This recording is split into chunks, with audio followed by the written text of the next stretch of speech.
하나님의 말씀 로마서 11장 13절부터 24절까지 말씀입니다. 신약성경 255페이지 로마서 11장 13절부터 24절까지 저와 여러분이 한 말씀씩 나누어서 읽겠습니다. 13절 내가 이방인인 너희에게 말하노라. 내가 이방인의 사도인 만큼 내 직분을 영광스럽게 여기노니 이는 곧 내 골육을 아무쪼록 시기하게 하여 그들 중에서 얼마를 구원하려 함이라. 그들을 버리는 것이 세상의 화목이 되거든 그 받아들이는 것이 죽은 자 가운데서 살아나는 것이 아니면 무엇이리요. 제사하는 처음 익은 곡식가루가 거룩한즉 떡덩이도 그러하고 뿌리가 거룩한즉 가지도 그러하니라. 또한 가지 얼마가 꺾이었는데 돌감람나무인 내가 그들 중에 접붙임이 되어 창감람나무 뿌리의 진액을 함께 받는 자가 되었은즉 그 가지들을 향하여 자랑하지 말라. 자랑할지라도 네가 뿌리를 보존하는 것이 아니요 뿌리가 너를 보존하는 것이니라. 그러면 내 말이 가지들이 꺾인 것은 나로 접붙임을 받게 하려 함이라 하리니 옳도다. 그들은 믿지 아니함으로 꺾이고 너는 믿음으로 섰느니라. 높은 마음을 품지 말고 도리어 두려워하라. 하나님이 원가지들도 아끼지 아니하셨은즉 너도 아끼지 아니하시리라. 그러므로 하나님의 인자하심과 준엄하심을 보라.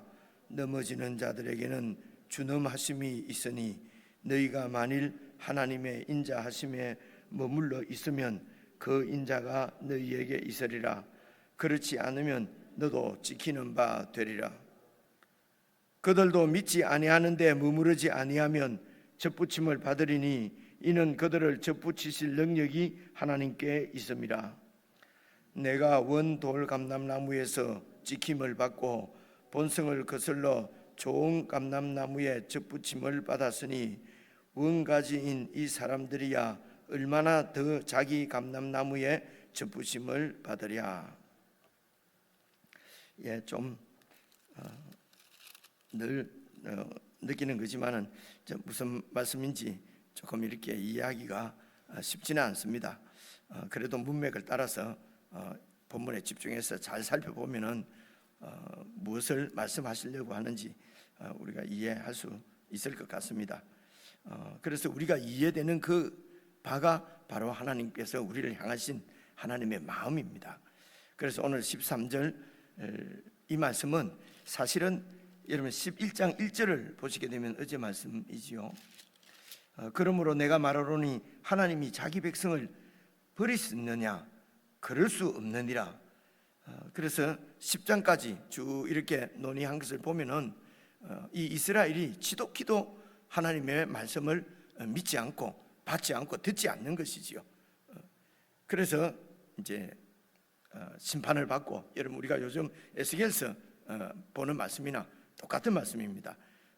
그래서 이제 11장 1절에 나오는 주제가 그러면 하나님이 자기 백성을 버리셨단 말이냐? 이제 그럴 수 없다. 그렇게 하면서 여러분 11절 말씀 보시면은요. 그러므로 내가 말하노니 그들이 넘어지기까지 실족하느냐? 그럴 수 없느니라. 그들이 넘어짐으로 구원이 이방인에게로 이르러 이스라엘로 시기나게 함이니라. 그들의 넘어짐이 세상의 풍성함이 되며 그들의 실패가 이방인의 풍성함이 되거든 하물며 그들의 충만함이리요. 어제 우리 말씀이지만은 이제 연결이 됩니다. 이제 11절 12절에서 말씀은 그들이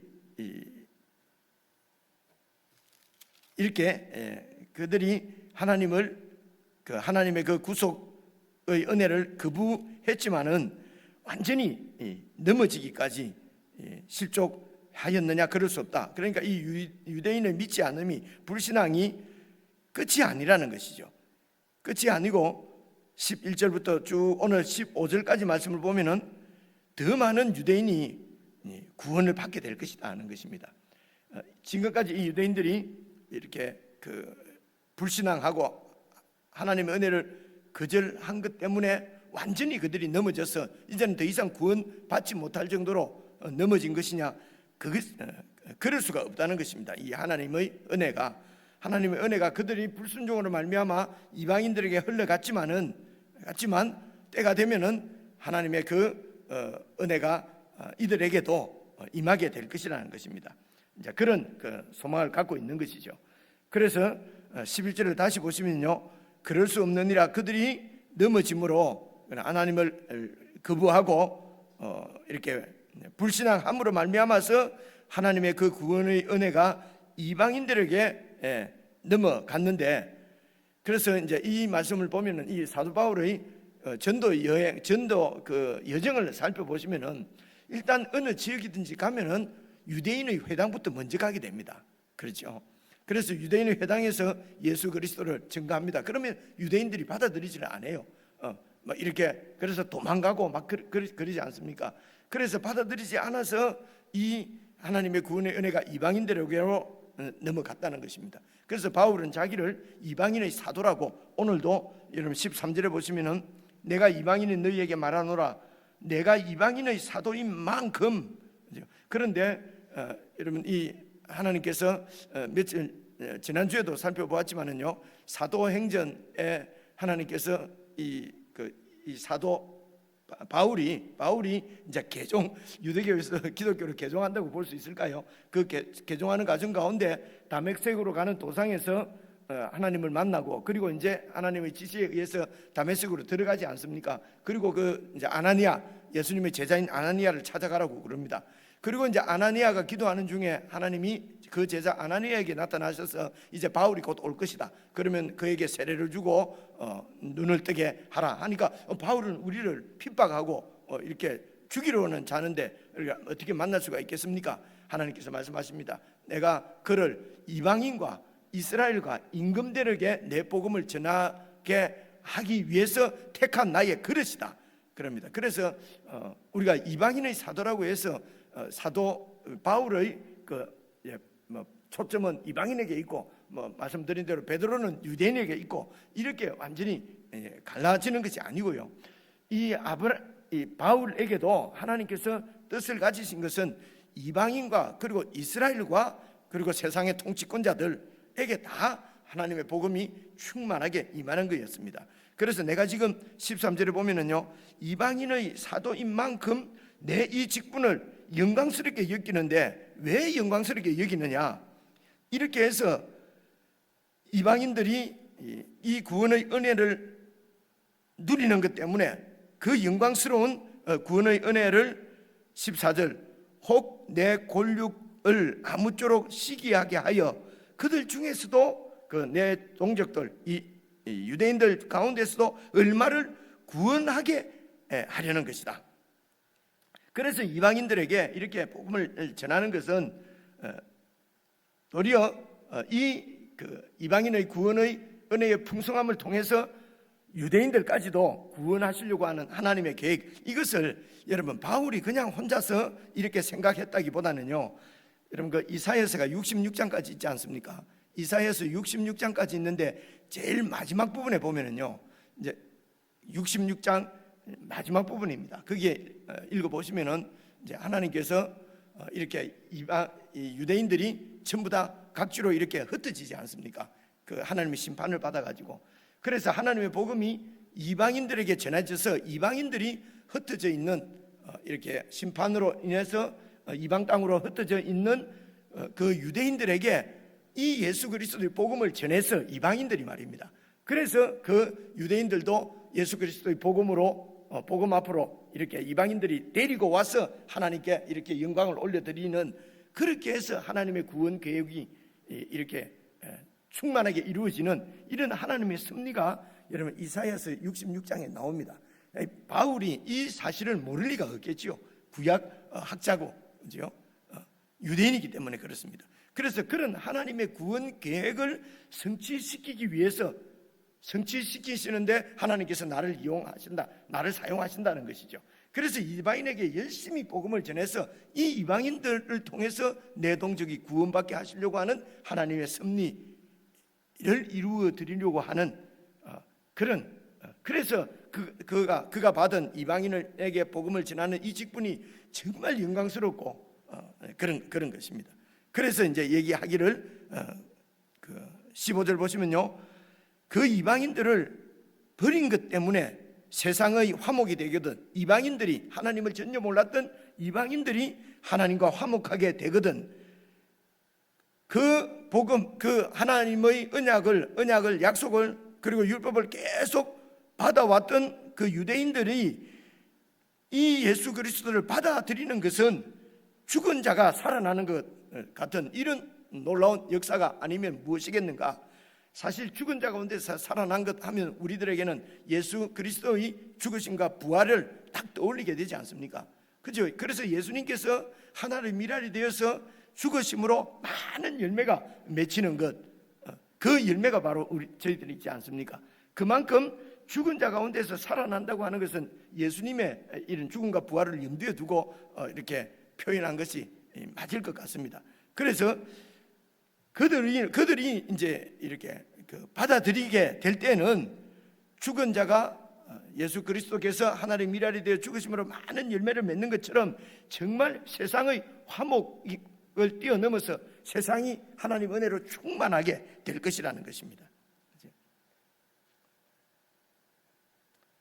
그래서 이제 이스라엘로 11절 마지막에 있는 바대로 그들이 넘어짐으로, 불신앙함으로, 예수를 거절함으로 이 예수님을 통한 구원의 은혜가 이방인들에게 넘어가서 이스라엘로 식인하게 한다는 것은요, 이렇게 생각해 볼 수 있지 않습니까? 이제 이런 사람들은 오늘 우리 시대를 보면은 이 유대인들은 어떻게 이름을 붙이면 좋을까요? 종교적인 불신자, 우리가 많이 만나볼 수 있지 않습니까?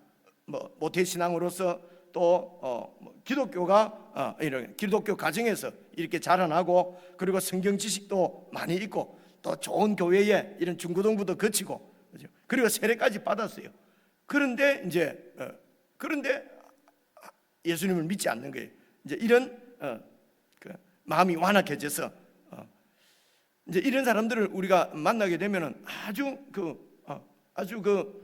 정말 그런 사람들이 다시 믿음을 가질 수 있을까? 이제 이런 생각을 하게 되는데, 사실 실제적으로도 보게 되면은 그런 사람들이 그렇게 완악해서 하나님을 거부하는데 그것으로 끝이 아니고, 그죠? 끝이 아닌 것을 우리가 볼 수 있습니다. 어느 시점 되면은 하나님의 은혜가 임하면은 이제 그들이 막 더 이렇게 하나님의 은혜를 풍성히 누리는 것을 우리가 종종 이렇게 보지 않습니까? 그죠? 그 이유가 이제 지금 11절부터 이제 쭉 이렇게 지금 바울이 설명을 하는 것입니다. 그래서 우리가 이제 그런 사람들을 보고 아니 저 기독교 가정에서 자라고 성경도 저리 알면서 왜 안 믿을까? 참 이렇게 우리가 좀 경멸하는 마음도 생기게 되고요. 그런 사람들을 보면서 이제 우리들 마음에 나는 그런 기독교 가정에서 자라지 않고 그런 가운데 그렇지만은 지금은 이렇게 예수님을 믿게 됐고 이런 신앙을 가지게 됐으니까 이제 그런 사람들을 보게 되면은 내 자신이 뭔가 이 구원받은 것이 물론 좀 자랑스럽고 뿌듯하지만은 그 자랑스러운 것이 하나님께서 우리에게 주신 구원의 은혜지, 내가 무슨 잘 믿어서 저들은 저런 좋은 가정에서 자라나고 하나님이 저의 은혜를 줬는데도 믿지 않는데 나는 막 이런 가운데서도 믿었으니까 내가 뭔가 대단하게 생각되는, 이렇게 생각이 딱 들기 시작하면은 여러분 이게 교만의 시작입니다. 이제 오늘 미리 이제 이 말씀의 이런 주제부터 이제 말씀을 드리고 이렇게 보시게 되면은요. 그래서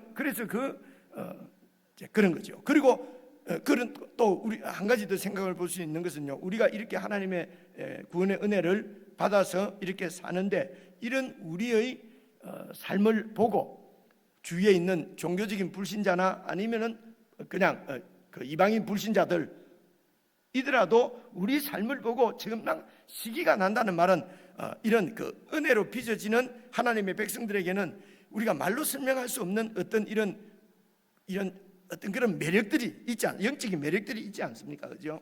그래서 이제 이런 매력들을 보고 이제 그 종교적 불신자나 불신자들이 나도 저들이 지금 갖고 있는 저런 것들을 나도 좀 갖고 싶다, 이런 마음들이 생긴다 말입니다. 그죠? 그렇게 해서 그들이 전부 다가 아니고 그런 마음을 갖는 얼마의 사람들은 이제 이렇게 예수님을 믿게 되는 것이죠. 우리들도 여러분들 중에서도 그렇게 해서 예수님을 믿게 된 경우도 혹 있을 것이란 말입니다. 그래서 우리 이 그리스도인으로서 살아가는 우리 삶이 정말 이웃에게, 이 불신자들에게 그런 매력을, 시기가 날 정도로 매력이 이렇게 있는 건지, 아니하면 그냥 안 하면 그냥 예수 믿고 사는 우리 삶이 시기가 아니라 시시하게 보이는 그런 삶을 살고 있는지, 이제 이런 부분들은 우리들이 잘 점검을 좀 할 수 있으면 좋겠습니다. 그렇죠? 예수 믿고 사는 것이 정말 매력이 있는지 아니면 시시하게 보이는지. 그래서 우리가 매력 있는 그리스도인의 삶을 살게 되면 그게 곧 전도 아니겠습니까? 그렇죠?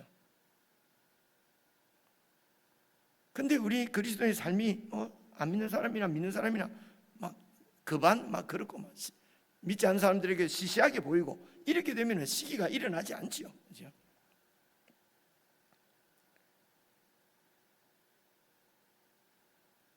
그래서 하나님께서 이들을 버리신 것이 이방인들과의 관계가 화목되거든 그들이 다시 하나님께로 돌아오면, 예수님을 믿게 되면 죽은 자 가운데 살아난 것처럼 정말 새 생명으로 충만하게 될 것 아니냐.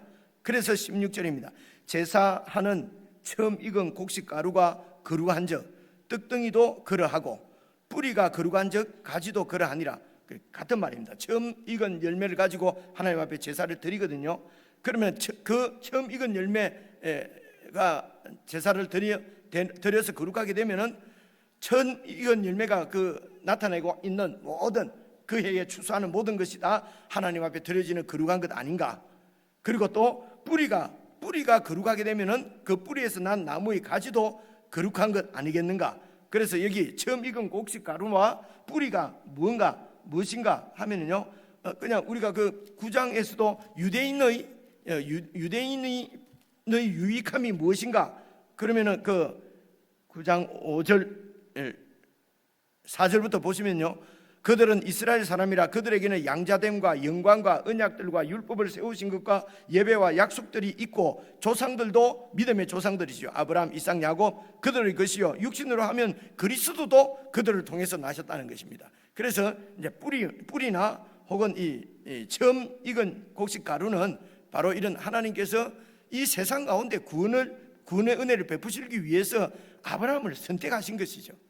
그러니까 아브라함과 그 족장들이 사실은 처음 드려진 하나님께서 의롭다 하셨지 않습니까? 그 아브라함과 이삭과 그 믿음을 보고요. 율법이나 행위가 아니고 그분이 찾아가셔서 선택하시고 그들 가운데 언약을 맺는다면 말씀을 약속을 하시고 그 약속을 받은 것이 바로 하나님과의 언약의 관계가 맺어지는 것입니다. 그래서 은혜로 이 족장들이 은혜로 하나님께 의롭다 하심을 받은 거거든요. 그래서 그들이 뿌리고 그들이 처음 들여진 곡식입니다. 그래서 우리의 믿음의 근거도 우리한테 있는 것이 아니고 그 족장을 은혜로 이렇게 의롭다 하신, 구원하신 그 하나님의 그 구원의 은혜가 우리에게 임한 것이라는 것입니다. 그래서 이제 이것을 또 설명을 하면은 17절입니다. 또한 가지 얼마가 꺾여졌는데 돌감람나무인 우리 이방인들, 우리가 그들 중에 접붙임이 되어 창감람나무 뿌리의 진액을 함께 받는 자 되었은즉, 여러분 농사를 이렇게 짓지는 않아지요. 돌감람나무를 이렇게 창감람나무 되게 하려고 일부러 창감람나무에 있는 가지를 꺾고 돌감람나무를 꺾어서 이렇게 붙이고 뭐 그렇게 하지는 않을 것 같습니다. 그냥 이렇게 끊어진 데 갖다 붙이는 경우는 있지만은요, 일부러 이렇게 꺾지는 않을 것 같은데요. 그런데 이제 이렇게 비유를 하는 것입니다.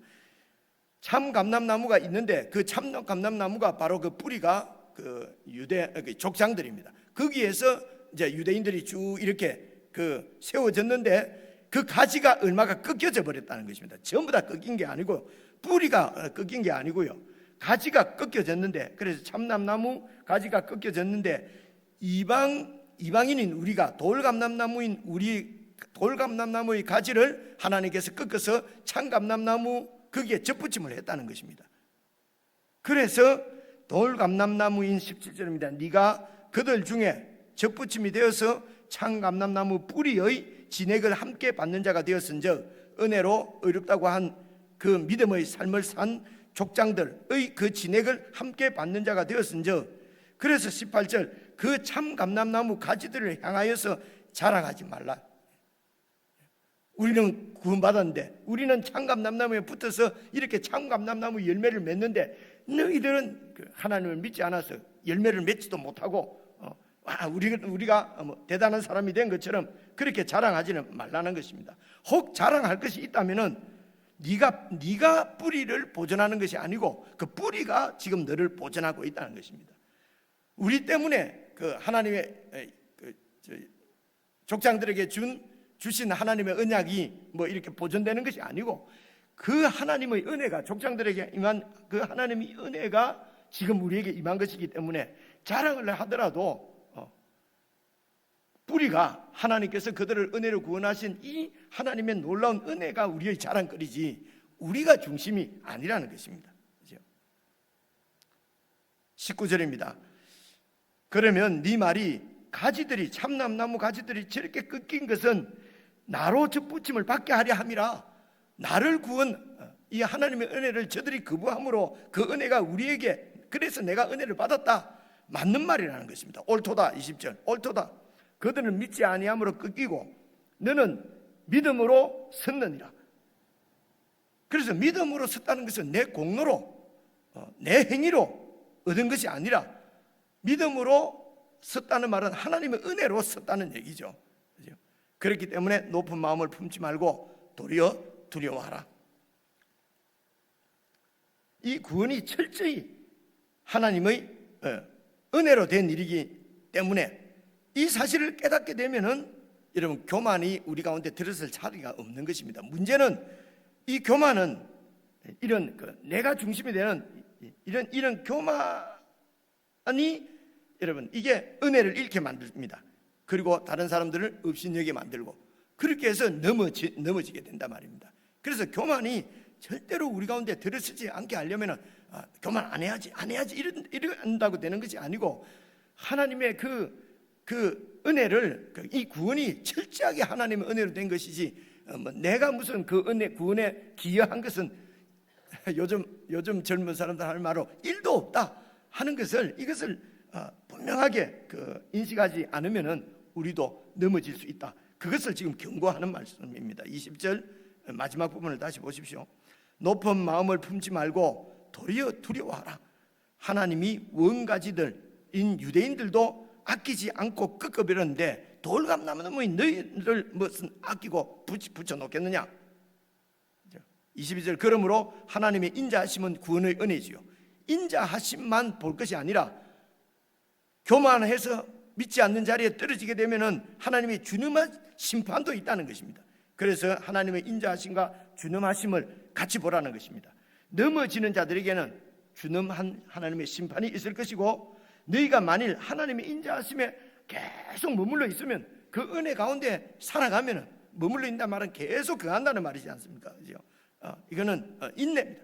계속 그 하나님의 은혜 가운데 머물러 있으면은 그 하나님의 인자, 사랑, 그 은혜가 너희에게 있을 것이고 그렇지 않고 그 하나님의 은혜에 머물러 있지 않고 네 행위로 이렇게 너를 내세우고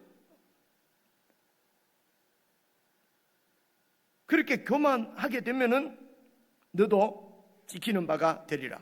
그래서 우리의 싸움은 큰 성과를 내서 내가 인정받고 내가 자랑하고 이렇게 하는 것이 아니고 정말 하나님의 은혜 가운데 철저하게 머물러 있는 그죠? 계속 나를 내세우고 내가 중심이 되고 내가 은혜도 받고 내가 중심적으로 열심히 해서 은혜도 받고 그죠?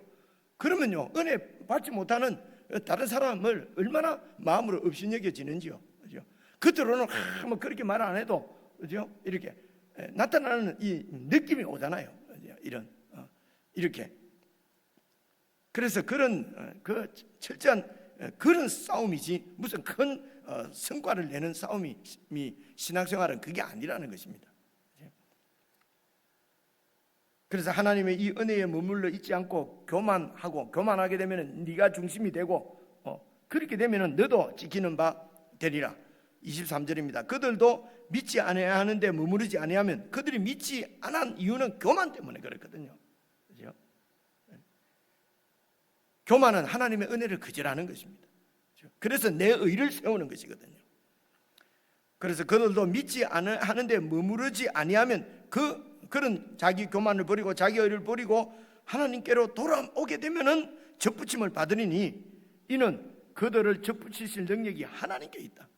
그들에게 약속을 주시고 이런 언약을 주시고 하나님 나라를 주셨던 하나님의 능력이 그들을 새롭게 창조하실 능력, 죽은 자를 살리시는 하나님이지 않습니까? 그 하나님의 능력이 완전히 끝나버린 것 같은 넘어진 유대인들도 다시 살릴 수 있다는 것입니다.